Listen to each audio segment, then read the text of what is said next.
अस्सलाम वालेकुम क्लास। सबसे पहले मैं आज आपकी अटेंडेंस मार्क कर लूँ, फिर बाद में आपको आपके लेक्चर डिलीवर करूँगी। Roll number 01।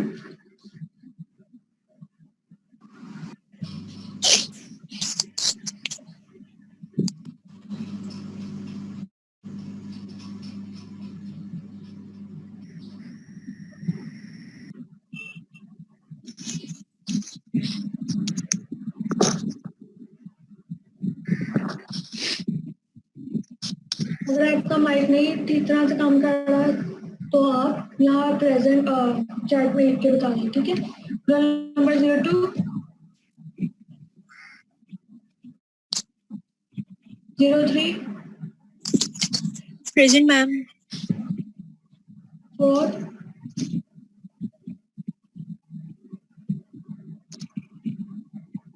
04, 05,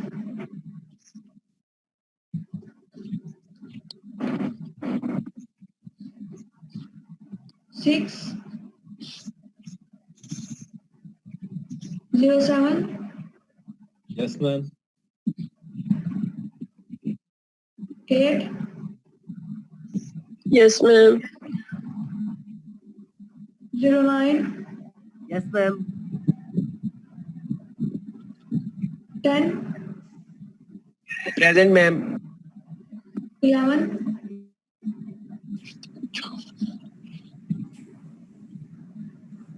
12, Present, ma'am.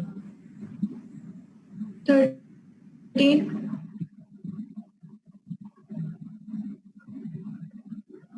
14, Present, ma'am. 16, 17, Present. 18, 19,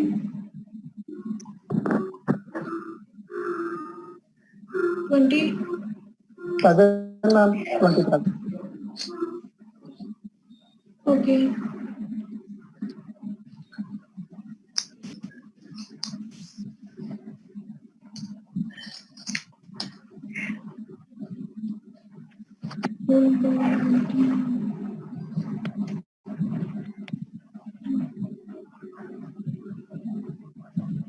Twenty-one, Yes, ma'am. 21.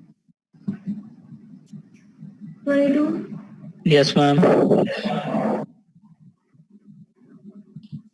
23, Present, ma'am. 27, Present, ma'am.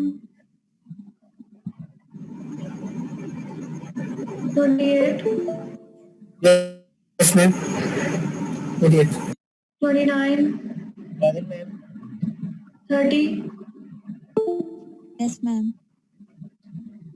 31, Present, ma'am. 32, 33, Present. 34, 34 present. 35, 36, 37, Present, ma'am. 37. 38, 38 present. 39, Present, ma'am. 41, Present, ma'am. 42,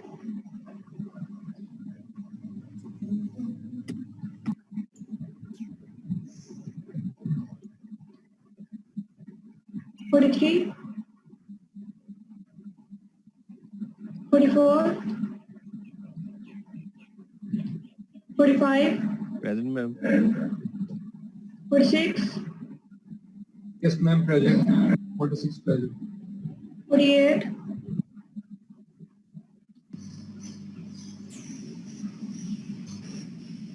Ma'am, 48 present. Excuse me, ma'am. जी roll number 2015-28 Yes, ma'am. Present. Excuse me, ma'am. तला Ismail Yes, ma'am. Present.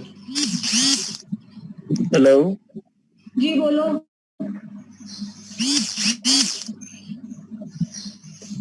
Roll number 48 Excuse me, ma'am.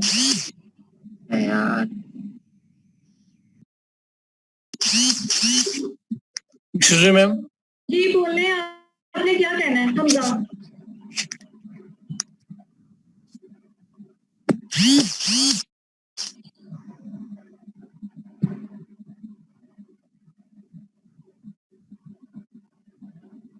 जी मैंने आपकी roll number 19-2015 लगा दी है attendance Hello. आपने अगर कुछ कहना है तो आप बोलें वरना मैं आपको क्लास से यहाँ से मैम रिमूव कर इसका 48 रोल नंबर है मैम, इसका माइक का मसला मैम है। मेरी अटेंडेंस नहीं लगी मैम। अब यार रोल नंबर बताओ 48। कितनी दफा बोलना है तुमने अब तुम्हारा माइक अनम्यूट ना हो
आज का हमारा लेक्चर है risk assessment techniques in the pipelines कि पाइपलाइंस में रिस्क जो है डिफरेंट काइंड ऑफ फेलियर्स जो है उनको किस तरह से असेस करना है किन टेक्निक्स को यूज करते हुए असेस करना है, वो टेक्निक्स आज हम देखेंगे। There are mainly two kinds or two main approaches of risk assessment techniques. Number one is quantitative risk assessment and the second one is qualitative risk assessment. Basically, pipeline operators have responsibility for maintaining a safety management system to control the risk of pipe failure. In UK, Department of Transport, in US, Department of Transport see or assess the risk in the pipelines, and in UK, HSC department look after about the risk assessment of the pipelines. Apart from that, the risk assessment is basically, there are two elements of the risk assessment. The first one is the consequence of failure, and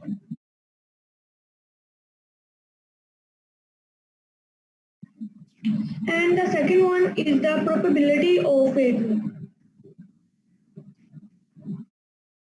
And we see that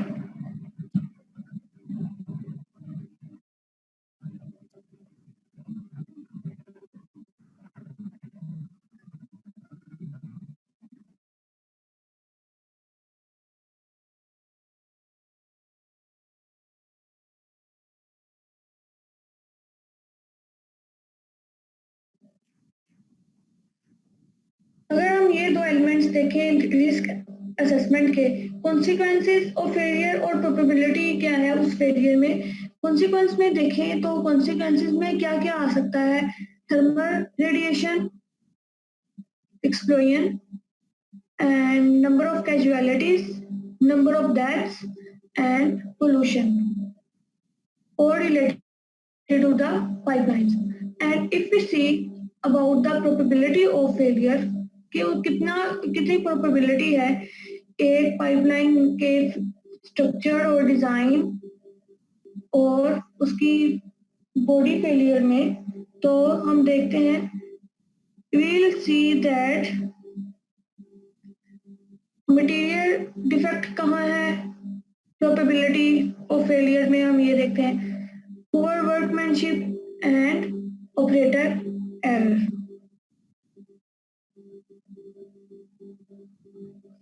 Now first we will see what is quantitative risk assessment. Quantitative risk assessment क्या है और हम उसको किस तरह से determine करते हैं, और हम उसको इस क्वांटिटेटिव रिस्क असेसमेंट में हम कौन सी टेक्निक यूज करते हैं।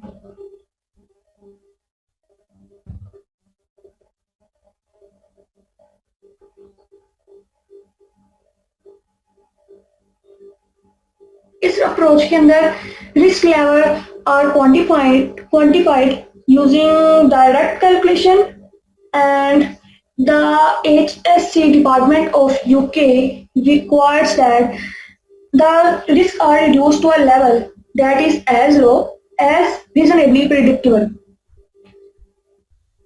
Under these conditions, as I told you earlier, that in UK we mostly UK department, HSC department see about the risk assessment in the pipelines.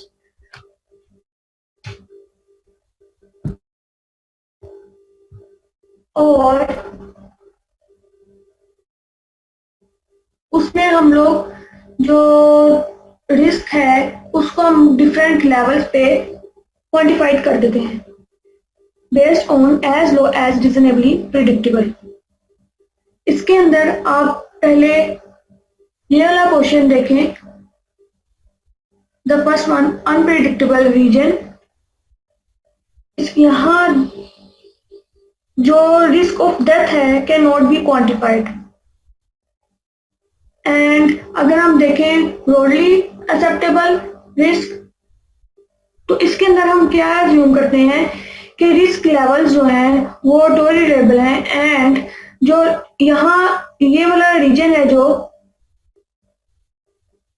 यहाँ जो रिस्क लेवल है वो insignificant है. The next one is the negligible. The next level is the negligible risk. Negligible risk में हम देखते हैं कि अगर थोड़ा सा भी कोई माइनर क्रैक या कुछ भी है या कोरियन है किसी भी पाइपलाइन में या बहुत थोड़ी सी, तो हम उसको निग्लिजिबल कर देते हैं. इसका मतलब क्या है कि इसके अंदर हम लोग कैलकुलेशंस करते हैं, different types of calculations in levels में.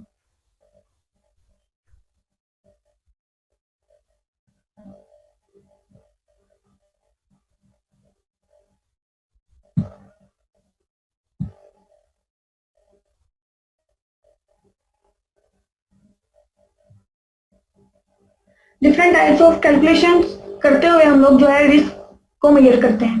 ठीक है, इसमें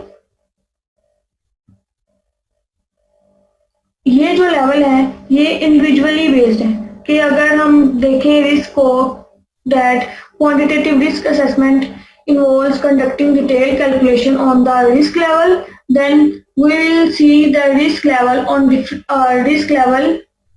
the individual level into 3 different levels: unacceptable region and broadly acceptable and eligible risk. Then if we will see about the social or group risk assessment, then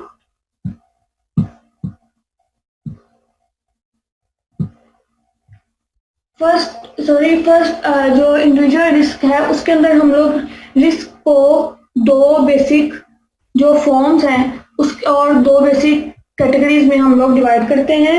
the first one is the failure frequency, कि कितनी दफा एक individual के साथ जो risk है वो हो रहा है, and then the second one is the failure consequence.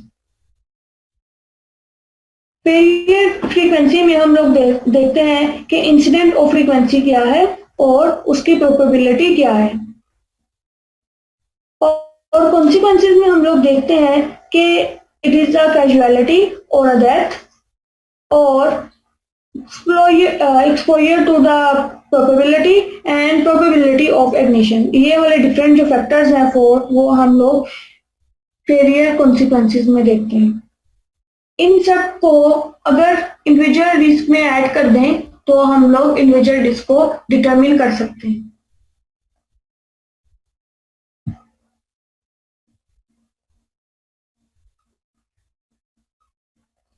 आगे है, अगर पहले से इंडिविजुअल रिस्क की बेस पे हमने रिस्क असेसमेंट की, देन अब अगर इस डायग्राम के थ्रू हम लोग जो है वो सोशल और ग्रुप रिस्क को फाइंड करने के लिए ये वाली डायग्राम यूज करते हैं.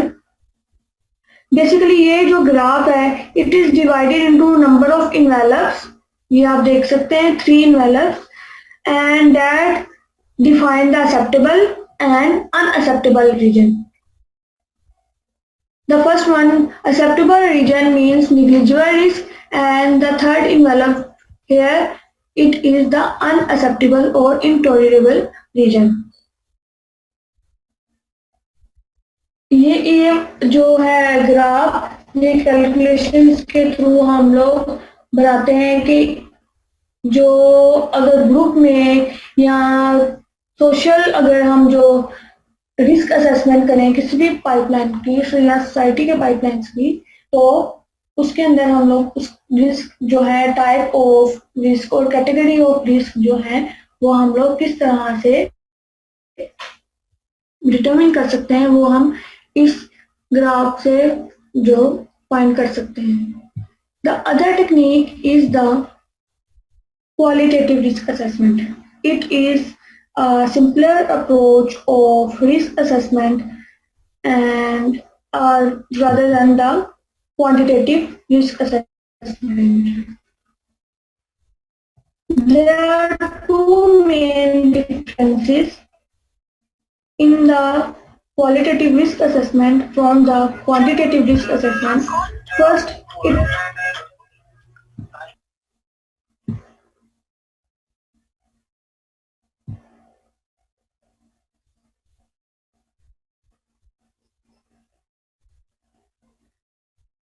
First, the first difference is it is based on the numerical calculation. Quantitative जो होता है रिस्क असेसमेंट, और इसके अंदर हम क्वालिटेटिव में हम लोग जो है वो रैंकिंग सिस्टम यूज करते हैं. For example high, medium and low. And उसके अंदर हम लोग कैलकुलेशंस के थ्रू डिफरेंट ग्राफ्स प्लॉट करते थे, जैसे इंडिविजुअल लेवल पे या ग्रुप लेवल पे. तो क्वालिटेटिव में हम लोग रिस्क मैट्रिक्स बनाते हैं. अब मैं आपको रिस्क मैट्रिक्स की जो है वो डिटेल फिगर एंड उसकी डिस्क्रिप्शन बताती हूँ कि रिस्क मैट्रिक्स किस तरह का होता है और हम लोग इसको किस तरह से यूज कर सकते हैं.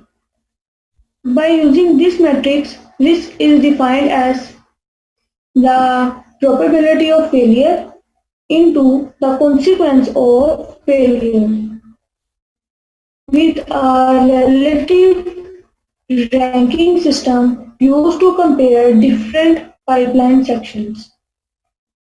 Basically, this tool can be used as ranking system for different pipelines by identifying the most likely failure mechanisms. इस अप्रोच में we use the basis of risk-based inspection, and it is considered as, basically this risk metric is considered as the effective method of optimizing integrity cost among the pipeline operator worldwide.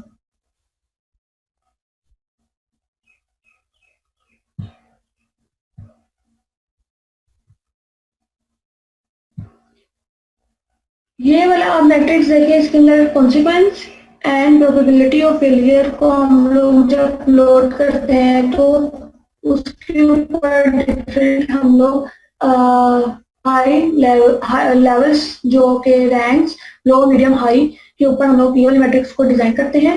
और इस design के बाद हम लोग देखते हैं कि कौन सा पाइपलाइन जो है वो उसके अंदर लो कॉन्सिक्वेंसेज है फॉर एग्जांपल, और लो प्रोबेबिलिटी ऑफ फेलियर है, यहाँ मीडियम कॉन्सिक्वेंसेज है और लो प्रोबेबिलिटी ऑफ फेलियर है.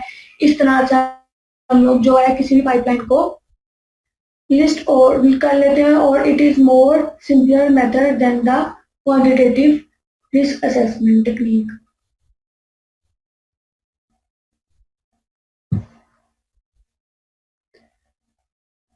The main stages in developing the risk-based inspection program are four. The first one is to identify the failure mechanism. Then the second one is to conduct risk assessment on the pipelines.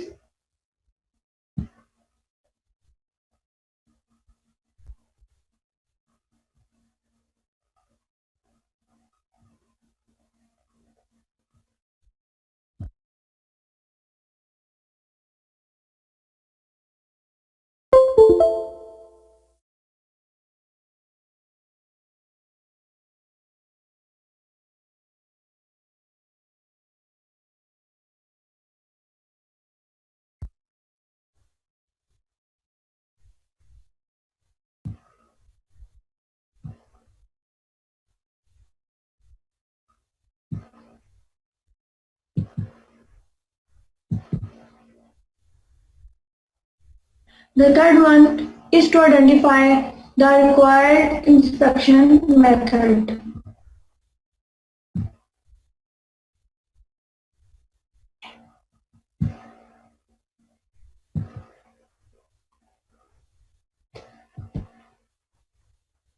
There are different examples of the quantitative risk assessment. To illustrate this method, we इसके अंदर ये वाली method को illustrate करने के लिए इसके अंदर मैं आपको एग्जांपल देती हूँ. There are 3 pipelines A, B and C pipe. इसको हमने डिफरेंट रैंक्स के ऊपर हमने उसकी इंस्पेक्शन की और उसको different ranking the. In case of pipeline A, this is subjected to high fatigue cycles, and previous inspections have identified cracks at seam heights. Other than that, if we see about the pipeline C, here it has low consequences of failure and low probability of failure. इसके बाद ये हम लोग सोचते हैं कि ये जो रिस्क है इसको हम इजीली, फॉर एग्जांपल पाइपलाइन ए में जो रिस्क है उसको हम इजीली कंट्रोल कर सकते हैं, क्योंकि इसके अंदर जो कॉन्सिक्वेंस है और प्रोबेबिलिटी है वो दोनों हाई हैं. Then yes we can do it. अगर हम जो इंस्पेक्शन टूल्स हैं वो हमारे पास अवेलेबल हो और क्रैक डिफेक्ट्स को देखने के लिए जो मशीन्स हैं वो हमारे पास अवेलेबल हो, और अगर हम जो इंस्पेक्शन है वो रेगुलरली करें तो हम लोग इजीली पाइपलाइन ए का जो फटीग क्रैक्स वगैरह हैं तो उसको इजीली हम कंट्रोल कर सकते हैं.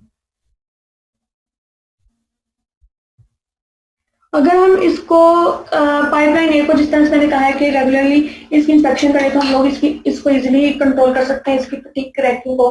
तो उसके लिए जो ये मैट्रिक्स है कॉन्सिक्वेंसेस ऑफ फेलियर और प्रोबेबिलिटी ऑफ फेलियर के दरमियान, तो उसके अंदर हम लोग एक थर्ड डायमेंशन ऐड कर लेते हैं. वो थर्ड डायमेंशन होती है इंस्पेक्शन वैल्यू.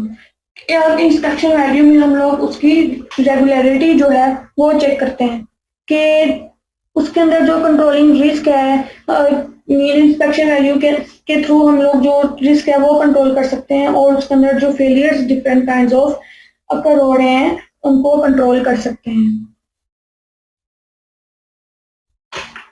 हम मोस्टली डिफरेंट टूल्स और इंस्ट्रूमेंट्स यूज करते हैं to assess the different cracks and process different failures in the pipeline.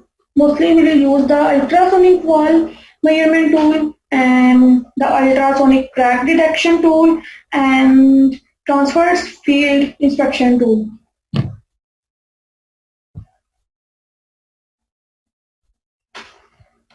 The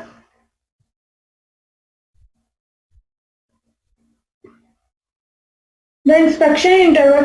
अब ये जो डिफरेंट फैक्टर्स हैं ये है कि inspection interval for different failure mechanism will depend on, जिस तरह से पहले हमने जो 2D उसका मैट्रिक्स था उसको हमने 3D इस तरह से बनाया कि उसके अंदर जो थर्ड डायरेक्शन है उसको हमने इंस्पेक्शन रेगुलरिटी का नाम दे दिया. तो उसके अंदर हम लोग इट डिपेंड्स ऑन द उसको अब इंस्पेक्शन इंटरवल क्या होना चाहिए, it depends on the growth rate of the defect, के जो डिफेक्ट है उसके अंदर क्रेन है या फटीग क्रैक है या किसी और तरह कोई और क्रैक है तो उसका ग्रोथ रेट क्या है.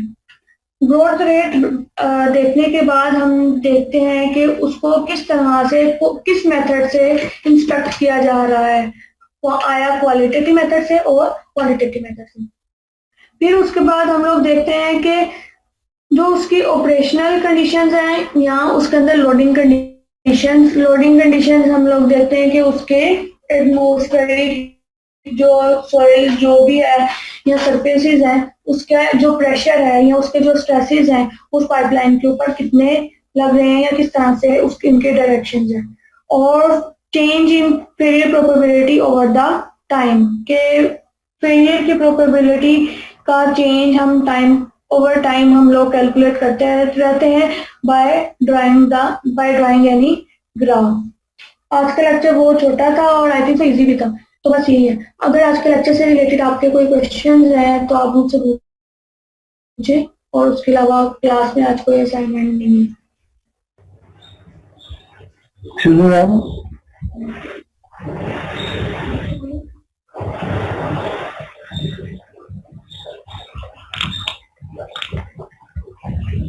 आपका अगर कोई क्वेश्चन है क्लास, मैंने इनको म्यूट कर दिया है रोल नंबर 48 को.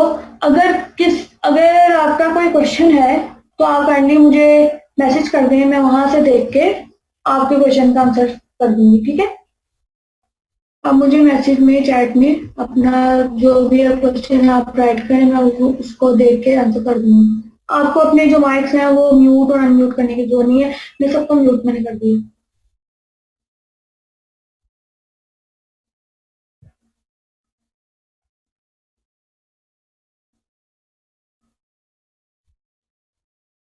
मैंने roll number 2 and roll number 13 की भी अटेंडेंस मार्क कर दी है। ये क्लास में लेट आए थे लेकिन कर दिए मैंने।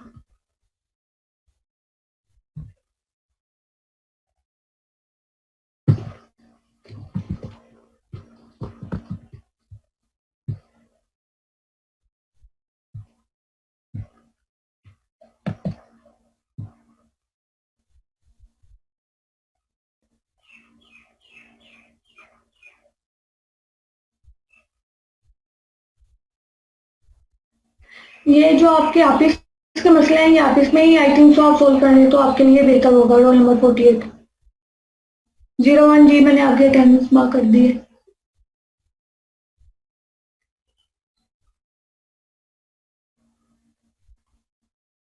रोल नंबर 48 की आज अटेंडेंस मार्क नहीं होगी आगे, क्योंकि उसने मुझे कोई 100 दफा मैसेज कर दिए रोल नंबर 48 ने, काइंडली मार्क माई अटेंडेंस, और पता नहीं उसको क्या क्या मसला है, जो भी है फला फला फला। मुझे उससे कोई इशू नहीं है, लेकिन इनको सीधा करने के लिए थोड़ी तो पनिशमेंट देनी पड़ेगी। सो रोल नंबर 48 की अटेंडेंस मार्क नहीं होगी आगे। और कोई क्वेश्चन?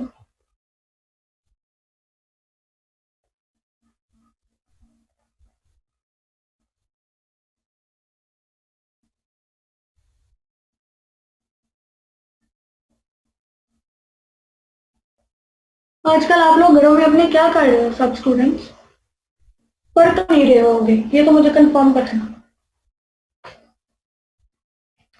तो मैं आपको एक अच्छी ऑप्शन देती हूँ कि इन क्वारंटाइन डेज में हमारे पास एक और ऑप्शन है। मैं आपको बताती हूँ जिस तरह से कि पहले जो यूनिवर्सिटीज होती थी, मैं पाकिस्तान की यूनिवर्सिटीज की बात नहीं कर रही, ठीक है। जैसा कि पहले अगर कोई यूनिवर्सिटी है बाहर की, वो कोई वर्कशॉप करवा रही है या कोई सेमिनार करवा रही है, तो वो सिर्फ वही स्टूडेंट्स अटेंड कर पाते थे कि मैम लोग। अच्छा रूल मैं आपको बता देती हूँ, ब्लो वाली स्लाइड दोबारा। ओके, पहले मैं अपना जो है अपनी डिस्कशन कंप्लीट कर लूँ।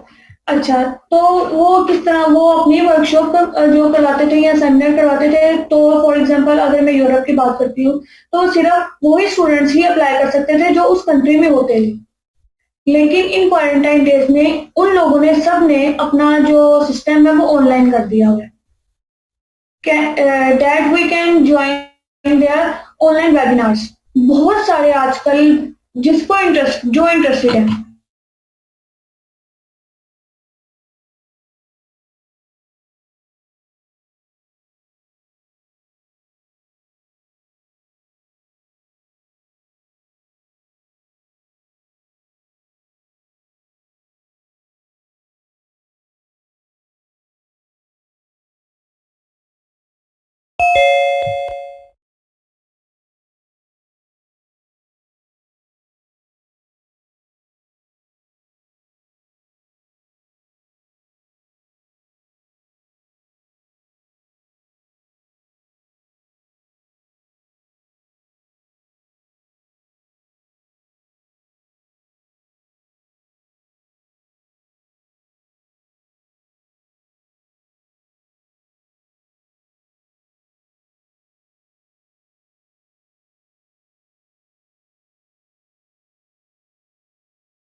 थोड़ी मेरी मीटिंग डिस्कनेक्ट हो गई थी क्योंकि ये पेड बढ़िया नहीं है जूम का, तो 40 मिनट्स के बाद ये तो मीटिंग है वो मेरी डिस्कनेक्ट हो जाती।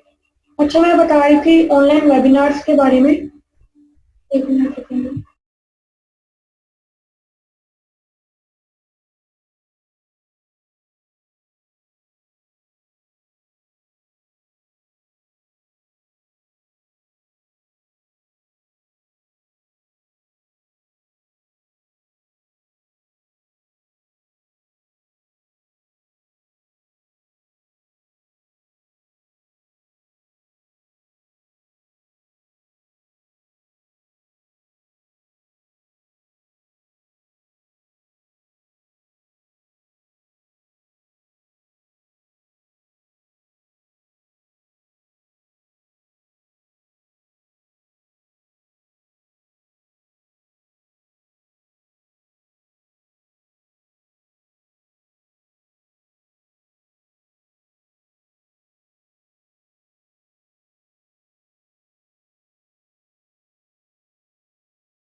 तो आजकल बहुत सारे जो वेबिनार्स हो रहे हैं ऑनलाइन, तो आप उनको अटेंड करें जिनको अगर शौक है। वो भी किस, और मोस्टली अगर मुझे पता है तो वो है मोस्टली ट्रांसपोर्ट प्लानिंग की तरफ। फॉर एग्जांपल जो आजकल पाकिस्तान के अलावा ज़्यादा जो टॉपिक बहुत सारा आजकल जिस पर जूम किया जा रहा है वो है अर्बन मोबिलिटी। तो उसके ऊपर काफ़ी ज़्यादा यहाँ बाइक शेयरिंग है, या जिस तरह से अगर हम उबर यूज़ करते हैं तो राइड शेयरिंग है, राइड सोर्सिंग है, कार शेयरिंग है। ये वाले जो टॉपिक्स हैं इनके ऊपर बहुत सारे आजकल जो वेबिनार्स हैं वो ऑनलाइन हो रहे हैं।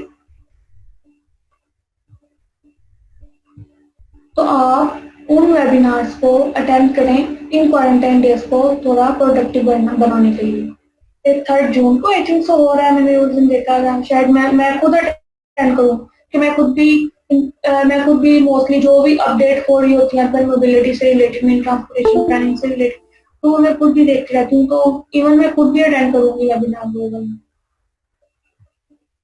अच्छा, और एक स्टूडेंट ने क्वेश्चन किया था कि जो ग्रिड वाली है वो मैं आपको दोबारा बता दूं। ओके, मैं आपको बता देती हूँ स्लाइड। आप देख लें कि यही वाली आप कह रही हैं पहले।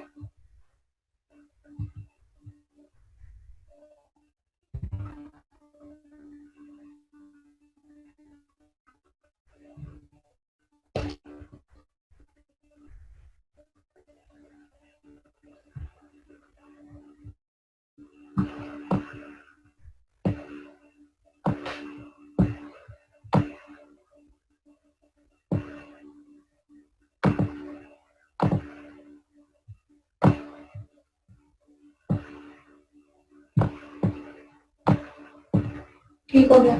तो इस स्लाइड में मैंने आपको बताया कि जिस तरह से क्वालिटेटिव रिस्क असेसमेंट, हम लोग qualitative risk assessment different ranks पे करते हैं बाय यूजिंग डिफरेंट रैंक्स।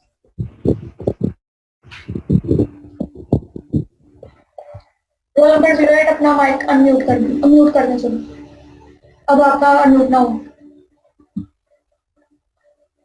इस ग्राफ में ये बताया गया है कि जो हम क्वालिटेटिव रिस्क असेसमेंट है टेक्निक है, उसके अंदर हम लोग जो रिस्क असेसमेंट है वो बेसिकली किस तरह से करते हैं, risk based inspection method. Risk based inspection method में हम लोग ये देखते हैं कि सबसे पहले उसको हमने डिवाइड किया था into 2D matrix. Mean there are only 2 direction of that matrix, probability of failure and consequences of failure. Consequence of failure में हम लोग देखते हैं कि लो, मीडियम एंड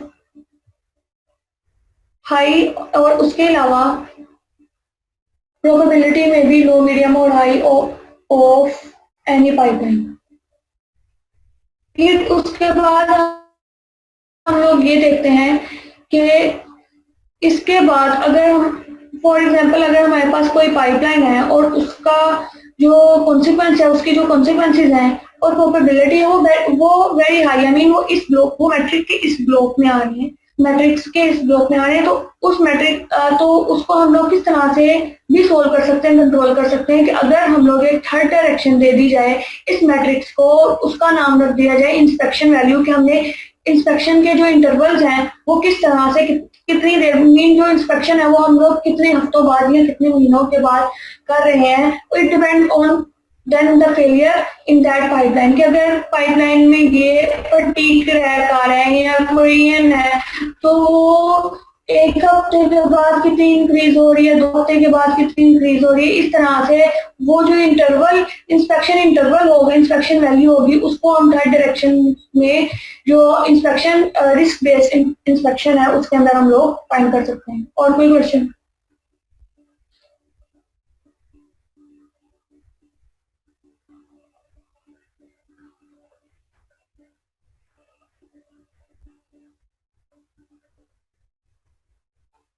मैंने रोल नंबर 32 की लगा दी है।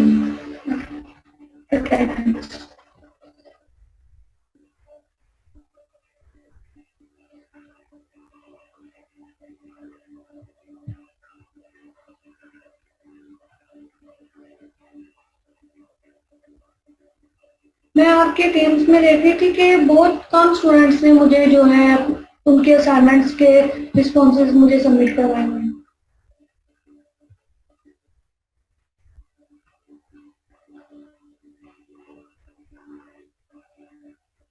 आपकी क्लास की कितनी स्ट्रेंथ है सिया?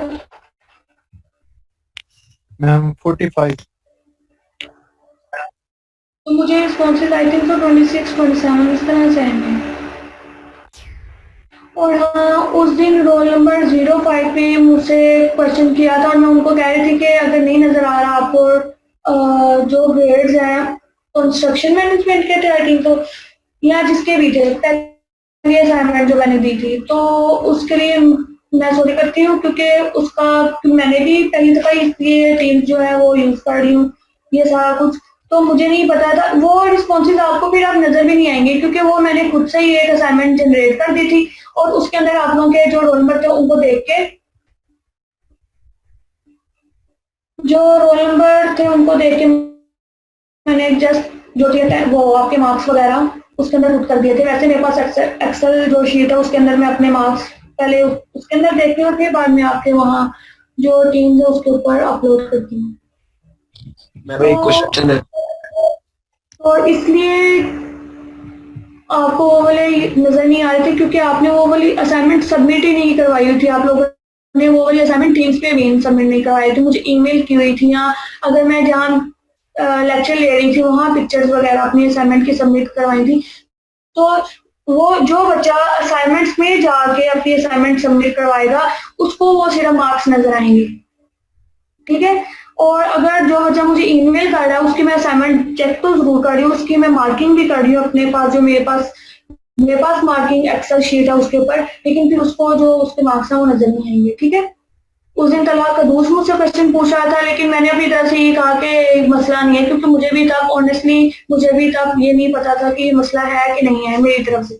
लेकिन हाँ वो मेरी तरफ से ये इशू था कि जो क्या कहते हैं जो जिसने असाइनमेंट सबमिट करवाई होगी वो ही अपने मार्क्स देख सकता है। और उस दिन आपने कोई असाइनमेंट नहीं सबमिट करवाई हुई थी, मैंने ही बस रैंडमली एक असाइनमेंट क्रिएट किया और उसके अंदर आपके नंबर ऐड कर दिए।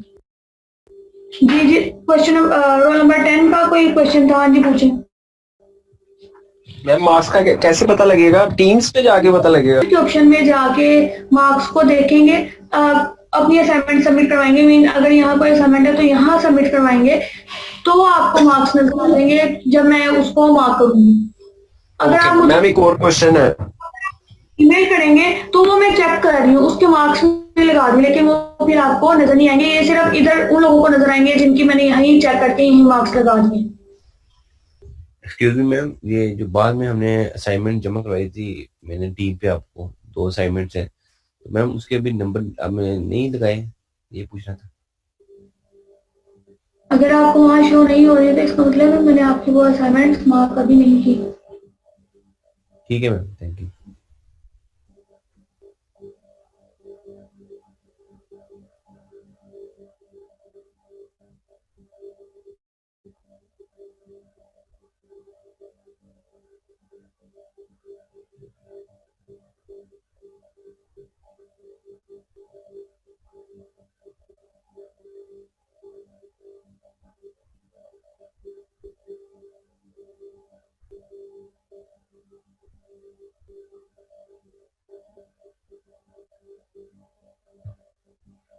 और अब आपकी डिग्री कंप्लीट होने वाली है, आपने कहीं जॉब्स के लिए अप्लाई किया हुआ क्लास? मैम कॉल सेंटर में गया। आप ट्रांसपोर्टेशन इंजीनियर हो तो आप ट्रांसपोर्ट कंपनीज में करो। कॉल सेंटर को आप एक ऑप्शन रखो, ठीक है, उसके अंदर कोई भी शर्म की बात नहीं है कि आप कॉल सेंटर में जॉब करोगे, लेकिन बात यह है कि आप उसको ऑप्शन में रखो कि आपकी अगर 3 to 4 मंथ्स जॉब नहीं लग रही तो आप कॉल सेंटर को ज्वाइन कर लें, और उसी दौरान में भी ट्रांसपोर्टेशन को आप लोग जो ट्रांसपोर्ट की कंपनीज है वहां अप्लाई करिए और यहाँ करते जाओ। मैम मैंने जर्मनी के लिए अप्लाई किया है, वो सिलेक्ट हो गया हूँ मैं। चलो अल्हम्दुलिल्लाह, माशाल्लाह। Thank you ma'am. आप सिलेक्ट हो गए या उस वैसे प्राइवेट नहीं मैम, मैं सिलेक्ट हो गया हूँ। स्कॉलरशिप पे? पता नहीं मैम। तो मेरा क्या है, आप अभी भी प्लान भी कर रहे हैं, आप अभी भी झूठ नहीं। या मजाक में हो रहे हैं कि आप सिलेक्ट मैम वो उनकी ईमेल आई हुई है, मैंने सही तरह पढ़ी नहीं है। वो कह रहे थे कि 1 साल लग जाएगा आपको आते आते जर्मनी में। नहीं, ये गलत है। अगर उन्होंने कुछ कहा था आप दोबारा जाके नहीं पढ़ा। अच्छा, और कोई क्वेश्चन? वैसे जर्मनी में के लिए इजी है प्राइवेट तरीके पे, अगर आपके पास बैंक स्टेटमेंट है तो। Yes ma'am. 20 लाख मैम कितने पैसे चाहिए होते हैं जर्मनी जाने के लिए? 10,000 यूरो। अगर आपके पास 17 to 18 lakh PKR। Ma'am 10,000 euro है। मैंने आपसे पूछा नहीं है, ठीक है, आप अपना म्यूट कर लें माइक। अगर आपके पास 17 to 18,000 जो लैक्स हैं PKR वो हैं तो यू कैन अप्लाई।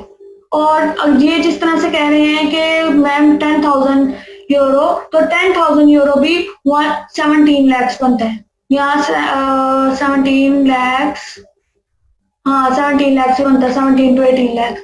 शायद इनको यूरो का जो आजकल करेंसी रेट चल रहा है वो आई थिंक तो 170 to 180 के दरमियान में है कुछ, पिछले दिन वो राइज हुआ था, तो इनको पता नहीं है जो ये रोल नंबर से हम बोलने की कोशिश करें। और उसके अलावा जिस ये इतने ही पैसे चाहिए होते हैं कहीं भी इमिग्रेशन। मैम तो 17-18 लाख रुपए लगा के उधर जाना है, इससे अच्छा बंदा 17-18 लाख बंदे के पास बंदा यहाँ कारोबार खोल ले। तो बेटा ये देखिए ना कि अगर यहाँ बिजनेस आप करना चाह रहे हैं तो इस यहाँ हाँ कर सकते हैं अगर आपके पास इतने पैसे हैं, लेकिन यहाँ बिजनेस करना भी आजकल के जमाने में पाकिस्तान में बहुत मुश्किल है। मैम हमारा ये 48 रोल नंबर है, ये कर रहा है बिजनेस। चले करने दें, उनका शौक होगा। और कोई क्वेश्चन? अस्सलाम वालेकुम मैम, आप जो वेबिनार वगैरह का मतलब बता रहे थे, तो क्या आप एक लिंक सेंड कर सकते हैं ताकि थोड़ा सा अंदाजा हो जाए काइंडली? ठीक है, आपका अच्छा क्वेश्चन है।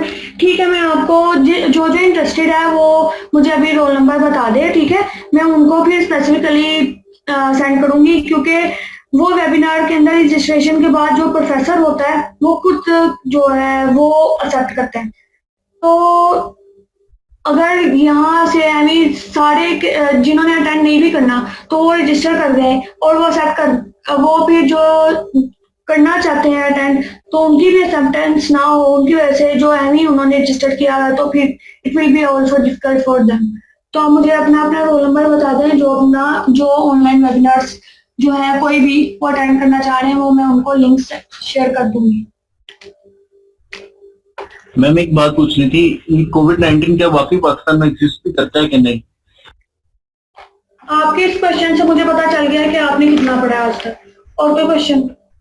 मैम मेरा एक क्वेश्चन है। तो मुझे सुन मैम एक क्वेश्चन है मेरा। और रोल नंबर 10 जी बोलो। मैम अगर मतलब स्टडी वीजा वगैरह नहीं मिलता ऑस्ट्रेलिया का या जर्मनी का, तो बंदा अगर टूरिस्ट वीजा पे जाके एडमिशन ले सकता है वहाँ किसी यूनिवर्सिटी में? नहीं नहीं, ऐसा नहीं होगा। नहीं, इलीगल लेके मतलब? Oh my god, seriously? No, yes.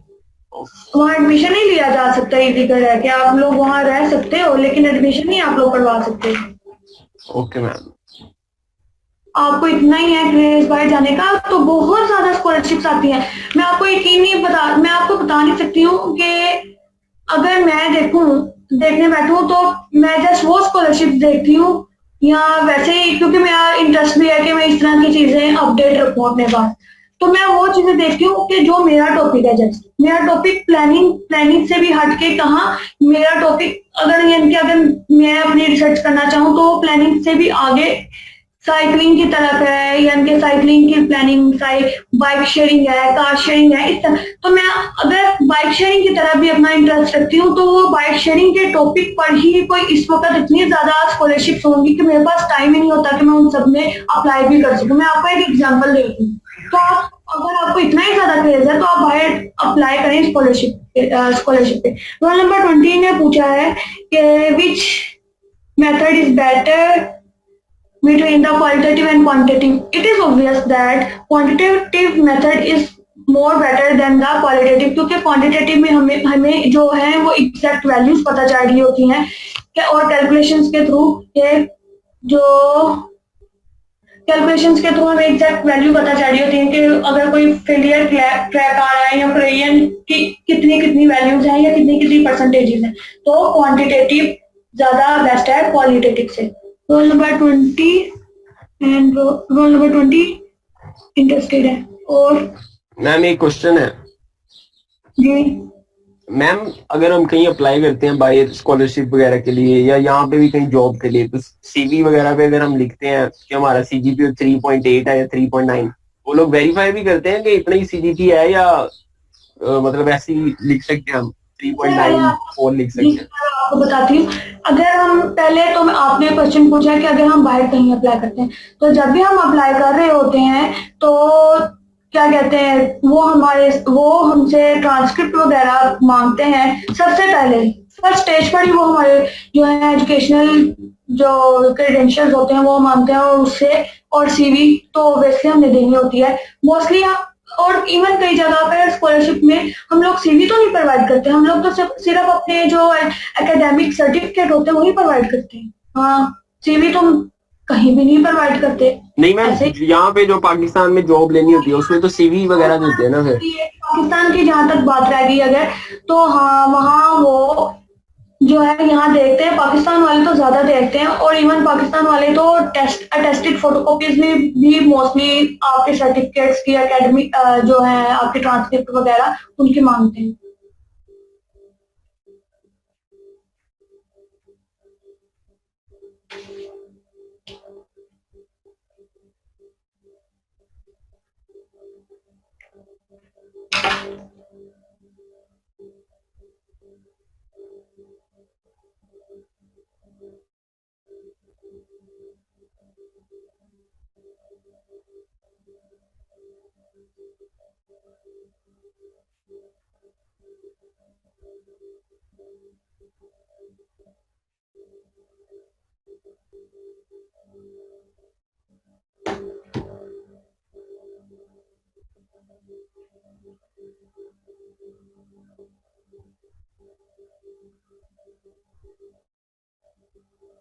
आपकी क्लास में मैंने बहुत सारे स्टूडेंट्स को देखा है कि वो बहुत इंटरेस्टेड है मास्टर्स अपना करने के लिए, तो आप अभी से अप्लाई करना शुरू कर दो ताकि आप जो मैम इंटरेस्टेड तो बहुत ज्यादा है मैम, लेकिन सीजीपीए नहीं है। आपका कितना सीजीपीए है? मैम 2.5 है। ओए अच्छा, यस मैम। और बोलेगा मैम इस तरह? नहीं मैं नहीं कहना चाह रही, लेकिन ये अब लक की बात है, एक किस्मत भी होती है कि अगर आपकी किस्मत मैम वो ग्राफिक डिजाइनर से किसी से वो बनवा लेते हैं, ऐसी ट्रांसक्रिप्ट जो भी होता है डीएमसी को। आप सिर्फ 2 नंबरियों में जा रहे हैं, लेकिन अगर आप देखें आजकल इस तरह की कोई चीज जो, अगर कोई भी नकली चीज जो भी है यानी कि अगर वो प्योर नहीं है तो आप पकड़े जाओगे आजकल के जमाने में। आगे मुझे पता नहीं, यानी कि मुझे नहीं पता कि ये आप जिस तरह से कह रहे हैं कोई बनवा लेते हैं या ये फलां फलां फलां, तो इस बारे में मैं कुछ नहीं कह सकती हूँ कि इस तरह का भी काम पाकिस्तान में होता है कि नहीं, इसके बारे में मुझे नहीं पता, सॉरी, क्योंकि इस तरह का काम मैंने कभी कुछ किया नहीं, इसलिए मुझे पता नहीं।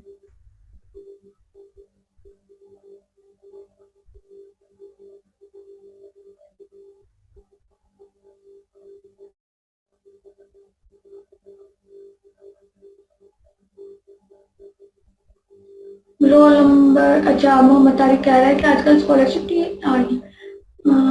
मुझे सोचना कि आजकल आ रही है कि नहीं आ रही है। वैसे मैंने भी नहीं आ रही है, हाँ स्कॉलरशिप्स आ रही है, लेकिन वैसे नहीं आ रही जिस तरह से जनवरी या सितंबर या दिसंबर के मंथ में आती है। आजकल वैसे नहीं आ रही, हाँ आजकल 1 2 इस तरह से आ रही है। मैम एक क्वेश्चन बड़ा कंफ्यूज कर रहा है मुझे।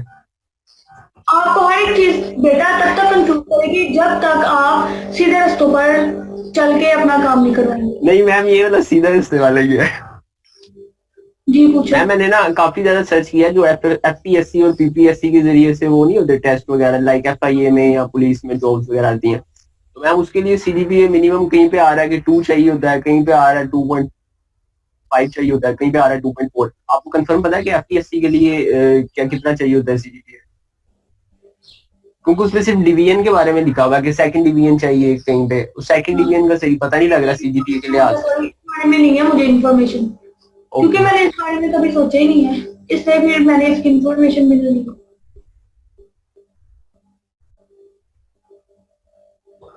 मैम से एक मतलब देखने वाली चीज है ना कि मतलब एक हम लोग इंजीनियरिंग कर लेते हैं और 17 स्केल पे जाते हैं, और वो लोग मतलब आर्ट्स पढ़ के भी हमसे ऊपर लगे होते हैं, ब्यूरोक्रेट्स वगैरह ये हाँ, तो ये तो हमारे मुल्क का इंसाफ है ना, जिस तरह से वो मर्जी कर दे। आप 17 ग्रेड पे भी लग जाओ तो ये आप गनीमत समझो।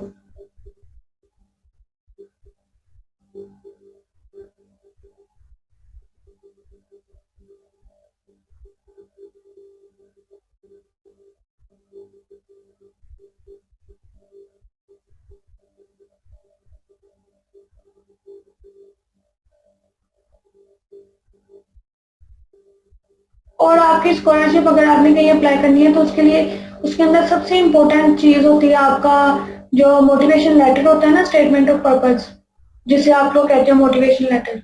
वो बहुत ज्यादा अच्छा और प्रिसाइज लिखा होना चाहिए, बहुत ज्यादा अच्छा और कॉम्प्रिहेंसिव, उसके बहुत ज्यादा अच्छा लिखा होना चाहिए। उसके अंदर जो इंग्लिश है वो कॉम्प्रिहेंसिव, हर एक चीज उस ग्रामेटिकली कोई जो है गलती नहीं होनी चाहिए, हर एक चीज उसके अंदर बहुत ज्यादा अच्छी हो, तो चांसेस और ज्यादा इंक्रीज कर जाते हैं किसी भी स्कॉलरशिप में एक्सेप्ट करने।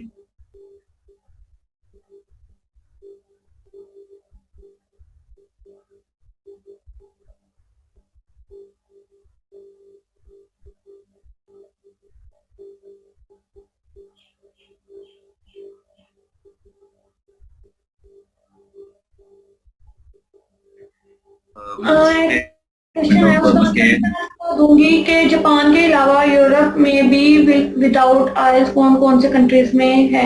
तो इस क्वेश्चन से रिलेटेड ये आंसर है कि यूरोप में अगर आप देखें तो एक तो विदाउट, हाँ यूरोप में भी कुछ कंट्रीज हैं जिस तरह से नेदरलैंड्स है, और उसके अलावा मोस्टली जो डेनमार्क है वहाँ भी आइल्स पूछते हैं, मैंने देखा हुआ है एक दो जगह। और कौन से जर्मनी में समटाइम्स पूछते हैं, समटाइम्स नहीं पूछते। तो इसलिए यानी कि जो भी अप्लाई करना चाहता है उससे पहले आप अपना इंग्लिश प्रोफिशिएंसी सर्टिफिकेट जो होता है यूनिवर्सिटी से वो बनवा के रखो, वो अपने पास रख लो बनवा के, ताकि जब भी कहीं भी जो है आपको यूज करना पड़े आप फौरन यूज कर सको।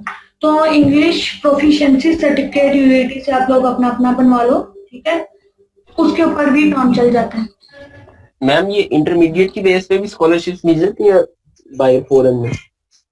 आपने BSc करने के बाद इंटरमीडिएट बेस पे जाना है तो मैं इसके ऊपर कमेंट नहीं करूंगी, लेकिन हाँ BSc की होती है, लेकिन वो भी गवर्नमेंट लेवल पे होती हैं कि अगर कोई गवर्नमेंट है वो बैचलर जो है BSc लेवल पे जो स्कॉलरशिप जो भी है वो वहां अप्लाई कर सकते हो। फिर वो यूनिवर्सिटी बेस पर या इंडिविजुअल लेवल प्रोफेसर बेस के पास BSc लेवल पे कोई स्कॉलरशिप नहीं होती, और प्रोफेसर बेस पे या यूनिवर्सिटी लेवल पे MSc की भी स्कॉलरशिप कम होती हैं as compare to the PhD scholarship. तो MSc की भी मोस्टली हम लोग देखते हैं, अगर सर्च करना चाहें तो वो गवर्नमेंट बेस पे मोस्टली होती हैं, लेकिन कुछ प्रोफेसर जो हैं वो अपनी अगर रिसर्च करवाना चाह रहे हैं तो वो मास्टर्स में भी अपनी जो स्कॉलरशिप वगैरह है उसके अंदर ऐड दे देते हैं कि मैं मास्टर जो है स्टूडेंट को कर सकती हूँ।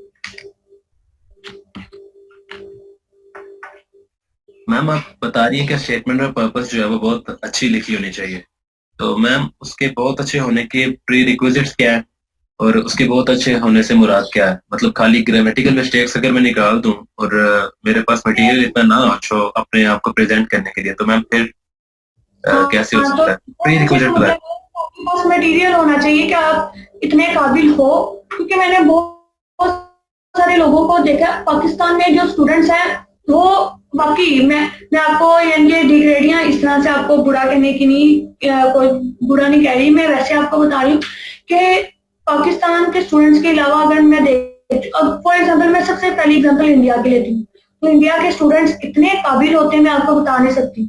और सबसे पहली बात, उनको कंप्यूटर लैंग्वेज, हर किसी बंदे को वहाँ कंप्यूटर लैंग्वेज आती होती है, हर किसी इंसान को। और हमें तो कंप्यूटर लैंग्वेज का पता ही नहीं होता कि ये करनी है, हमें बस पढ़ा दी जाती है लेकिन पता नहीं होता।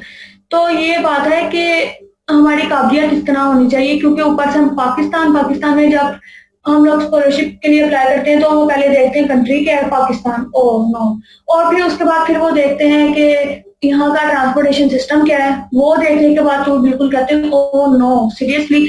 और उसके बाद फिर वो आपकी काबिलियत देखते हैं कि अच्छा ये इंसानी काबिल कितने, तो फिर वो चीज देखने के बाद वो आपको सिलेक्ट करते हैं।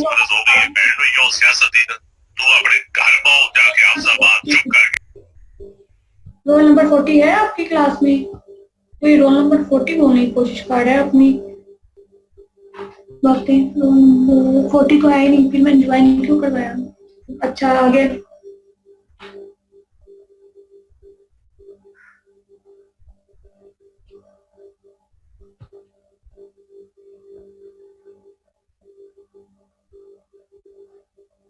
जापान के लिए दिसंबर में लास्ट गई है, डेडलाइन थी, जापान में अप्लाई किया आपने,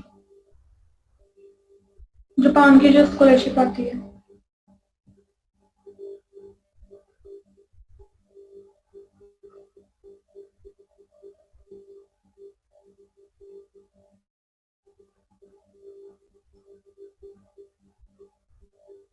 और अपने अपने जॉब्स के बारे में सोचो और जॉब्स के लिए अप्लाई करना शुरू करें।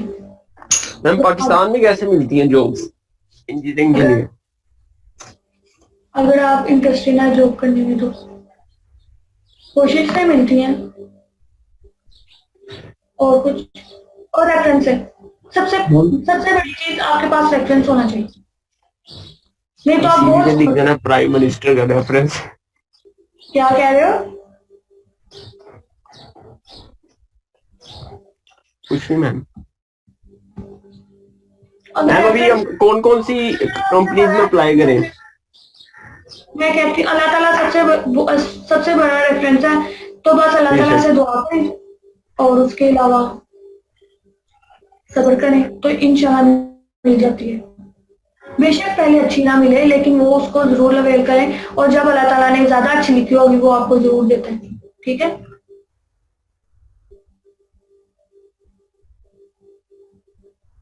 मैम लेकिन ये जब इंजीनियरिंग कंप्लीट हो जाएगी तो बंदे के पास काफी अपॉर्चुनिटीज आ सकती हैं। ये जरूरी थोड़ी कि आपने सिर्फ इंजीनियरिंग की फील्ड में ही जाना है, आप किसी भी फील्ड में चले जाओ, जो भी चाहिए ना आपको।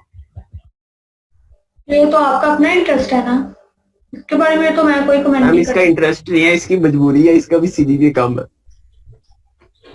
तो ये आप दोनों का अपना मसला है। यार तू मुझे क्यों तंग कर रहा है इस तरह? आपकी क्लास की गर्ल्स भी बोलती हैं? वो म्यूट है मैम। ये जिस तरह से आप अनम्यूट हो रहे हैं वो भी अनम्यूट हो सकती हैं, उनको कोई इंटरेस्ट नहीं है या उन्होंने जॉब के लिए अप्लाई करना है या कहीं और एमएस के लिए। उधर बताओ। इवन यूएटी में ही MS kitchen service of Pakistan में जाना है। एमएस करना है तो उसके बारे में भी उनके कुछ तो डिस्कशन करनी चाहिए ना गर्ल्स को भी क्लास में। मैम आपने सीएसएस के लिए के पेपर दिए हैं कभी? इसमें पर्सनल मैटर तो मैं अपने पर्सनल चीजें नहीं बताती हूँ, और कुछ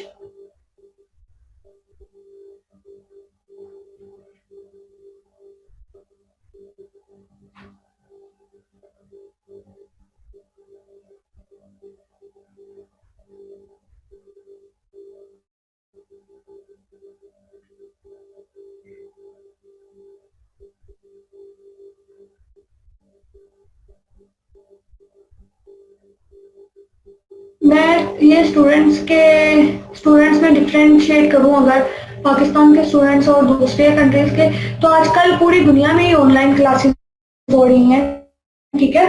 आपने देखा भी होगा कि पूरी दुनिया में ये कोरोना वायरस है। तो आप इमेजिन नहीं कर सकते। ये मेरे पे एक फ्रेंड है, ग्लासगो यूनिवर्सिटी में प्रोफेसर है, तो वो रोजाना अपने लेक्चर डिलीवर करती हैं। काफी अच्छी फ्रेंड है उनके साथ आप कह लें पर्सनली मैटर्स भी हैं मेरे। तो आज तक मैंने उनके साथ डिस्कस किया ना कि मेरी क्लास के जो स्टूडेंट्स हैं इस तरह की भी शरारतें कर रहे हैं, इस तरह की भी शरारतें कर रहे हैं, वैसे ही डिस्कस किया कि ये देखें पाकिस्तानी बच्चे क्या करते हैं आजकल। तो वो यही कह रही थी कि ये तो इम्पॉसिबल है कि मेरी क्लास के बच्चे ऐसे कर सकें। बाहर के कंट्रीज में इस तरह की शरारतें नहीं करते हैं,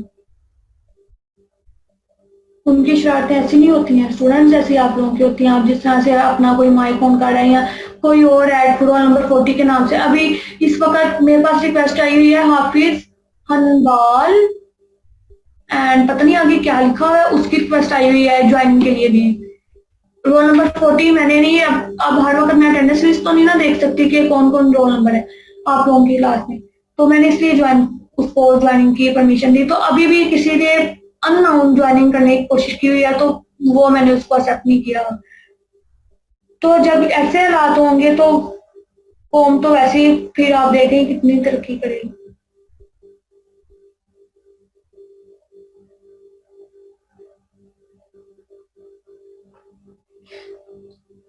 अगर आपका कोई क्वेश्चन नहीं है तो आप क्लास लीव कर सकते हो।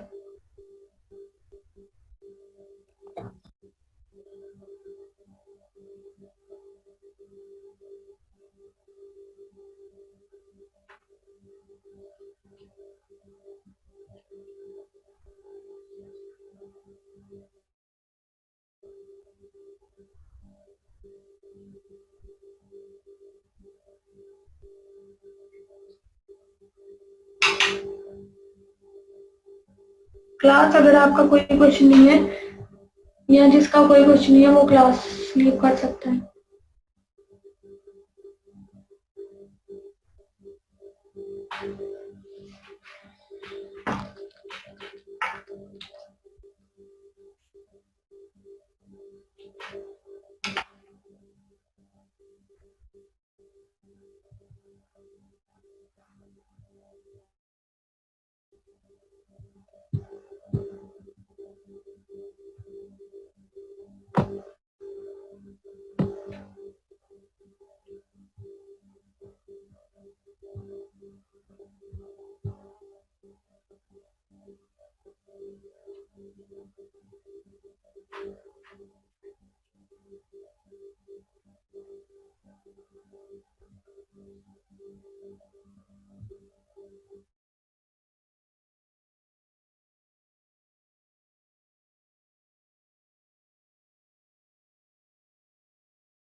एक स्टूडेंट ने क्वेश्चन किया which computer language is beneficial for us in transportation field.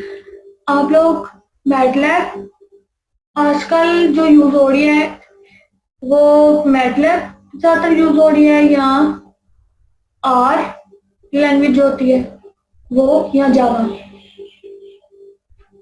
तो आप इन तीनों में से देख लो कि आपके पास किसका मटेरियल ज्यादा अवेलेबल है या कौन सा ज्यादा इजीली डाउनलोड आप कर सकते हो, किसको ज्यादा इजीली किसका इंटरफेस ज्यादा इजी है।